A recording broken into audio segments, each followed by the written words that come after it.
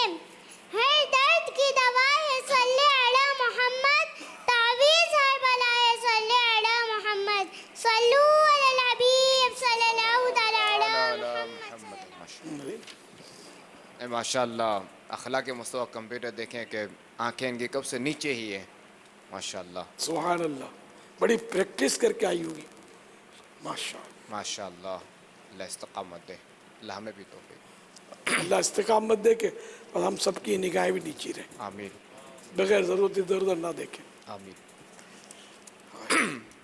اخلاق مستویٰ کمپیوٹر قرآن پاک میں اللہ تبارک و تعالی نے رسول اللہ صلی اللہ تعالی علیہ وآلہ وسلم کے اخلاق کے بارے میں کیا ارشاد فرمایا ہے؟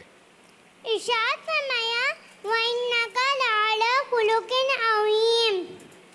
تیرے خلق کو حق نے عظیم کہا، تیرے خلق کو حق نے جمیل کیا، کوئی تجھ سا ہوا ہی نہ ہوگا شاہ، تیرے خالق کے حسن و ادا کی قسم.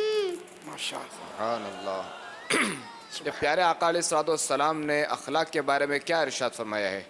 پیارے آقا صلی اللہ تعالیٰ علیہ وآلہ وسلم نے فرمایا مجھے اخلاق کے حسن و خوبی کو مکمل کرنے کے لیے ہی بھیجا گیا ہے. سبحان اللہ. پیارے آقا علیہ الصلوۃ والسلام کے اخلاق کے بارے میں چند باتیں بتائیں. پیارے آقا صلی اللہ تعالیٰ علیہ وآلہ وسلم آنے والوں کو محبت دیتے. آپ صلی اللہ تعالیٰ علیہ وآلہ وسلم کی سخاوت ہر ایک کے لیے عام تھی. آپ صلی اللہ تعالیٰ علیہ وآلہ وسلم مانگنے والوں کو عطا فرماتے. جو آپ صلی اللہ تعالیٰ علیہ وآلہ وسلم کو پکارتا تو جواب میں لبیک فرماتے. آپ صلی اللہ تعالیٰ علیہ وآلہ وسلم کی سادگی کا عالم یہ تھا کہ بیٹھنے کے لیے کوئی مخصوص جگہ بھی نہ رکھی تھی، کبھی چٹائی پر تو کبھی یوں ہی زمین پر بھی آرام فرما لیتے. صحابہ کرام علیم و رضوان فرماتے ہیں آپ صلی اللہ تعالیٰ علیہ وآلہ وسلم سب سے زیادہ مسکرانے والے تھے. تیرے تو وصف عیب تنہائی سے ہیں بری، حیران ہوں میرے شاہ میں کیا کیا کہوں تجھے. حسن اخلاق کے بارے میں خاتم النبیین صلی اللہ تعالی علیہ وآلہ وسلم نے کیا ارشاد فرمایا؟ حدیث پاک میں ہے مومن اچھے اخلاق کی بدولت دن کو روزہ رکھنے اور رات کو عبادت کرنے والے کا درجہ پا لیتا ہے. سبحان اللہ. پیارے آقا صلی اللہ تعالی علیہ وآلہ وسلم نے بہترین اخلاق سے متعلق کیا رہنمائی فرمائی؟ پیارے آقا صلی اللہ تعالیٰ علیہ وآلہ وسلم نے فرمایا جو تمہیں محروم کرے تم اسے عطا کرو، جو تم پر ظلم کرے تم اسے معاف کر دو، اور جو تم سے تعلق توڑے تم اس سے تعلق جوڑو. ماشاءاللہ.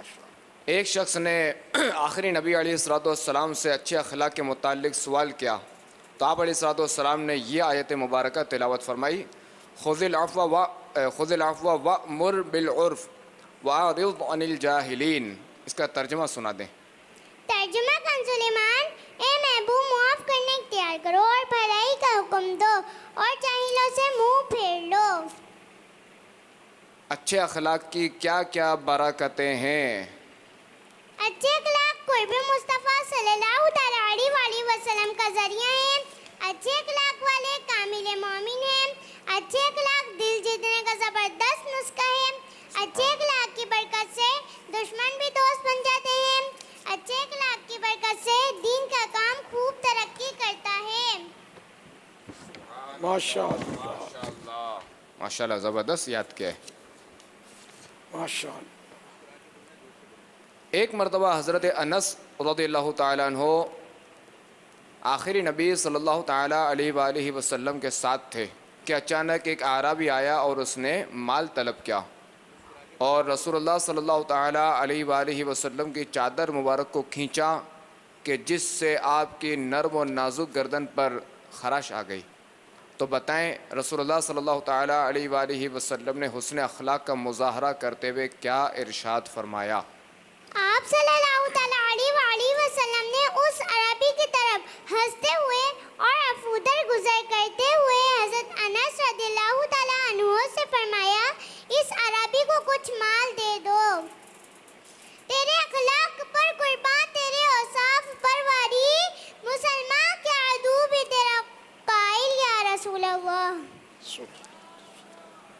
پیارے آقا صلی اللہ تعالیٰ علیہ وآلہ وسلم کا کوئی معجزہ سنائیں۔ ایمان لانے سے قبل حضرت اکرمہ رضی اللہ تعالیٰ عنہ نے پیارے آقا صلی اللہ تعالیٰ علیہ وآلہ وسلم سے یہ مطالبہ کیا کہ اگر آپ سچے ہیں تو دور پڑا پتھر پانی میں ڈوبے بغیر تسبیح کرتا ہوا آپ کے پاس آئے۔ چنانچہ آپ صلی اللہ تعالیٰ علیہ وآلہ وسلم نے اشارہ فرمایا تو وہ پتھر ڈوبے بغیر بارگاہ مصطفیٰ میں حاضر ہوا اور آپ صلی اللہ تعالیٰ علیہ وآلہ وسلم کی رسالت کی گواہی دی۔ سبحان اللہ۔ کیا آپ کو ایک کلام بھی سنائیں گی؟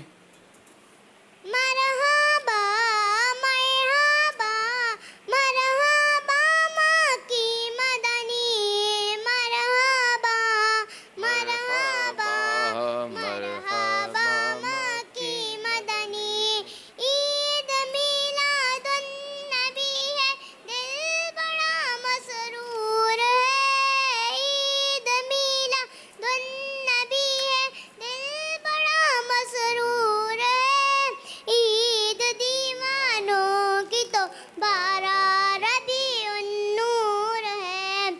مرحبا مرحبا مرحبا ماں کی مدنی، مرحبا مرحبا مرحبا ماں کی مدنی، تاجور کی آمد، شاہ بنی آدم کی آمد، مرحبا پیغمبر کی آمد، مرحبا نبی محتشم کی آمد، مرحبا منور کی آمد، مرحبا شاہ عرب و عجم کی آمد، مرحبا سراپا جود و کرم کی آمد، مرحبا رسول انور کی آمد، مرحبا دافع رنج و علم کی آمد، مرحبا شافع امم کی آمد، مرحبا آقا عطار کی آمد، مرحبا۔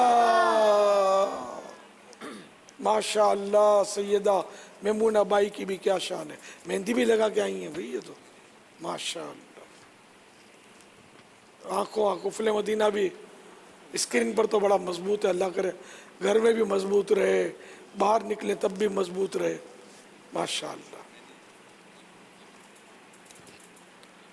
آمین۔ ماشاء ہماری مدنی منی میمونہ عطاریہ کے ابو کے لیے یہ ایک مدنی باکس اور میمونہ کو انشاءاللہ عز و جل 2600 روپے جو ہے یہ پیش کیے جائیں گے انشاءاللہ۔ صلو علی الحبیب صلی اللہ تعالی علی محمد۔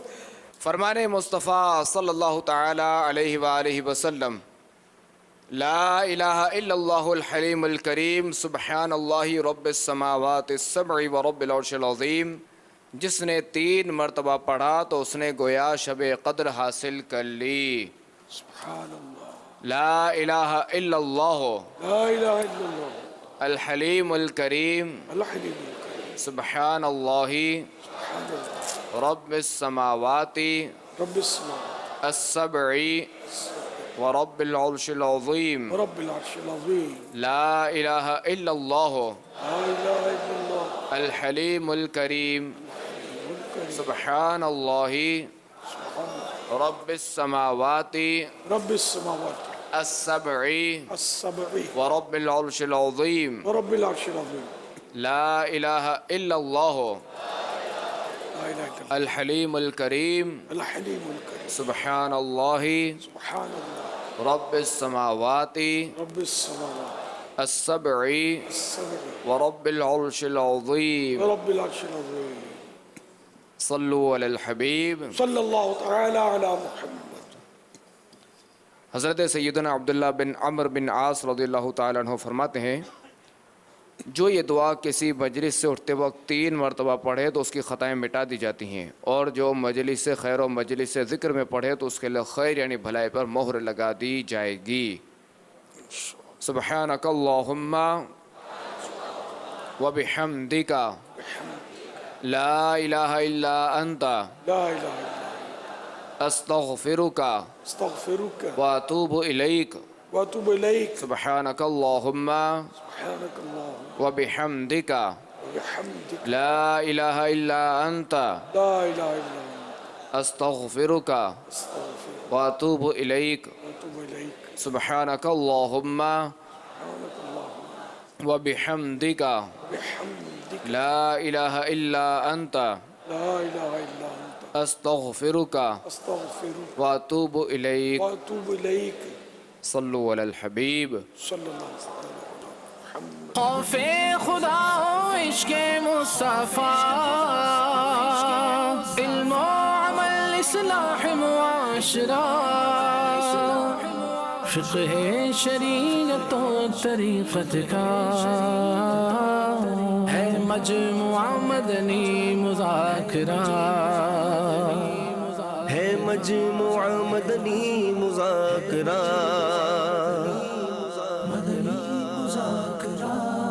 مدنی مذاکرہ